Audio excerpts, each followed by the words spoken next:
How's it going, everybody? My name is Emily, and welcome back to my channel where I review, critique, and summarize scary children's books. How's everybody doing? Hope you all are doing well. Today in this video, I am going to be doing a book talk on Mary McScary. This is a picture book written by R.L. Stine and illustrated by Mark Brown. This came out in 2017 and is published by Scholastic. In this video, I'll be summarizing the book for you, followed by a brief book talk. I'll let you know what I think about the story, the illustrations, the craft in general, etc.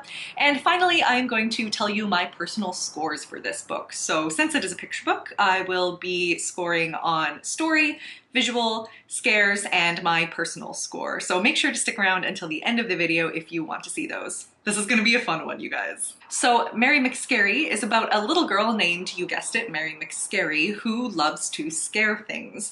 So she likes to scare her parents at the breakfast table. She likes to scare her pets. Generally, she's very successful. Generally, she can scare people pretty well. However, there's one person that she can never seem to scare, and that is her cousin Harry. So when Harry McScary comes over to play, Mary decides to pull out all the stops to try and scare him. So here is the thing.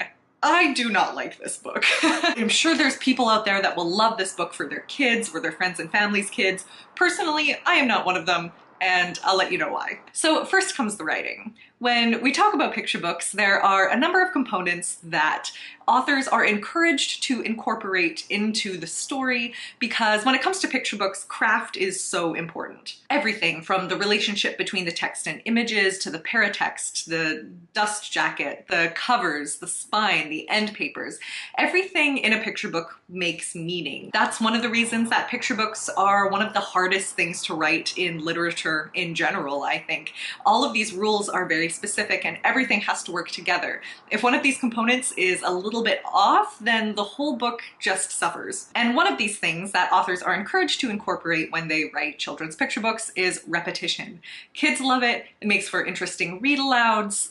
There's a lot of reasons to include it in your story. Sadly, there is a threshold where words are repeated too much. An author runs the risk of compromising the meaning of repeated words for the sake of trying to make it a fun read aloud and trying to make rhymes and things like that. Sometimes repeated words are just said over and over and over again without much mind to how much is too much. So I actually counted variations of the word scare and scary are used upwards of 50 times in this book, which is a lot considering this is a 32-page picture book that is probably under 400 words. At some point, the repetition is tiring, and you know, this could have been fixed very easily by just leaving off Mary's last name. We know that her name is Mary McScary, right? There's not a need to say it every time. Coupled with the constant rhyming of scary, Mary, and Harry, it can get a little bit exhausting. The story itself is okay. You guys know that I admire R.L. Stine a lot, and I admire him especially for putting his main characters in a position of power over things that are trying to scare them. I find Goosebumps books to be quite empowering for kids in a lot of ways, and oftentimes this actually means that narratively Stine makes the main character the thing that is scary, or something that is scarier than what is trying to scare them, if that makes any sense. So I think that's kind of what he's trying to do here. When it comes to the execution, there's just a bunch of red flags. It's true that R.L. Stine's characters get a lot of flack for being self-absorbed, lacking compassion, and overly materialistic, and rightly so they are. The thing is that all of that is kind of amplified in this picture book format. Mary McScary is one of two R.L. Stine picture books, and this one is very recent, like I say, 2017, and the last one came out in 1981. And I haven't read that one, so I can't say whether or not this happens in his other picture book. I read this book a number of times over the course of writing this review, and there were no rereads where I could see Mary as anything but a bully. Mary is always drawn with this kind of mean-looking expression, so she just looks like she has some harmful intent here. And fair enough, she's Mary McScary, she wants to scare people, and sometimes people don't like being scared. Okay, I can, I guess, roll with that, but she looks so mean. And there's a double-page spread where we have a close-up of her, and throughout the whole book she's just like, look at this.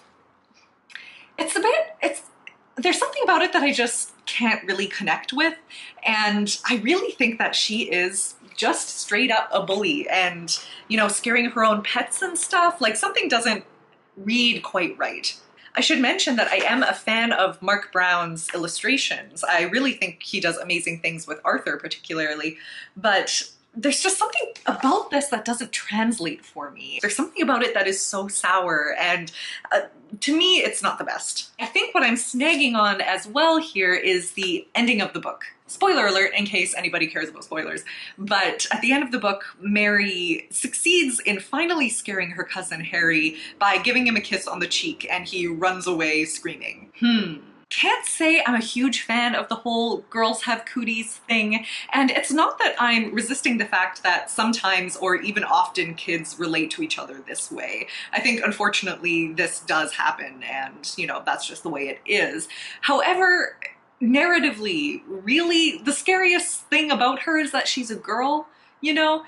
Literally a few pages ago, she releases a cage of snakes on her cousin Harry, but it's the kiss on the cheek that does it.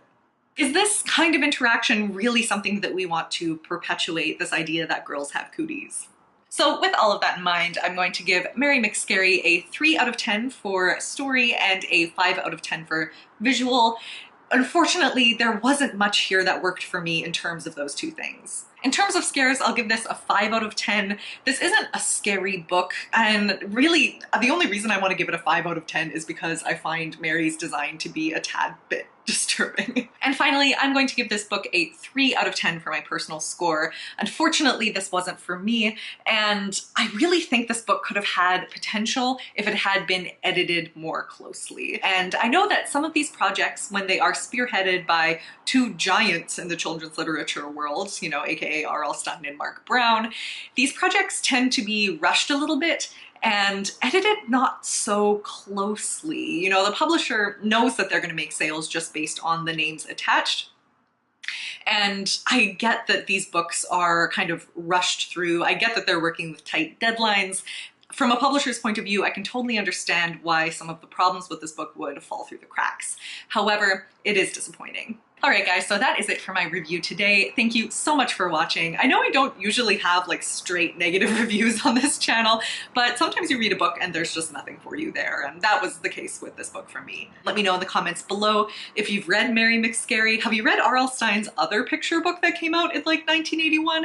Is anybody familiar with that? Let me know. And if you're new here, go ahead and hit that subscribe button. I will be here doing scary kids book reviews and videos like this for the future. And if you want to follow me on various social media, the links are always in the description below. Alright guys, so that is all she wrote for now. I'll see you very soon for some Goosebumps goodness, and until then, I hope you have a great end of the month and happy reading.